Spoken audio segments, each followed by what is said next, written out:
কাল মোর বেটায় বাজার দিয়ে বড় কুমড়োখান লয়ে আইছে, তাই ভাবলাম রোজ দিন তো কুমড়ো দিয়ে তরকারি খাওয়া হয়, আজকে না হয় কুমড়োটা দিয়ে অন্য কিছু বানানো যাক। এই ভাবতে ভাবতে মাথার মধ্যে আইলো কুমড়োর নাড়ুর কথা। তো যেমন ভাবনা তেমন কাজ, কুমড়োটা নিয়ে বয়া পড়ছি।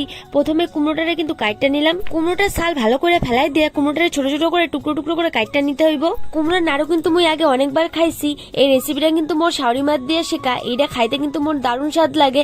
তোমরা আগে কখনো খাইছো নাকি অবশ্যই কমেন্ট করে জানাও। এরপর কুমড়োটাকে ছোট ছোট করে কাটতে নিয়ে জল দিয়ে ভালো করে ধুয়ে নিচ্ছি। এরপর আকার মধ্যে দিয়েছি আগুন, আগুনটা জ্বলে উঠলে বসিয়ে দিয়েছি কড়াই খান। এরপর কড়াইয়ের মধ্যে দিয়েছি কুমড়াগুলোরে দিয়ে দিয়েছি পরিমাণ মতো জল দিয়ে ঢাকনা চাপা দিয়ে কুমড়াগুলোকে খুব ভালো মতো করে সেদ্ধ করে নিয়েছি। কুমড়াগুলো সেদ্ধ হয়ে গেলে তার মধ্যে দিয়েছি পরিমাণ মতো চিনি আর পরিমাণ মতো চালের গুঁড়া। কিছুটা সময় খুব ভালো মতো করে জাল করে নিতে হইব যাতে কুমড়োর পাকটা একদম রেডি হয়ে যায়। এরপর একখান পাত্রে কুমড়োর পাকটা ডাইলা নিয়ে গোল গোল নাড়ুর শেপ দিয়ে নিতে হইব। মুই এক এক করে সবগুলা কুমড়া দিয়ে নাড়ুর মতো গোল গোল পাকাই নিছি। এরপর একখান পাত্রে কিছুটা পরিমাণে খোসা ছাড়ানো তিল নিয়ে তার মধ্যে কুমড়োর নাড়ুগুলোরে দিয়ে খুব ভালো মতো করে গায়ের মধ্যে তিলগুলো মাখাই নিছি।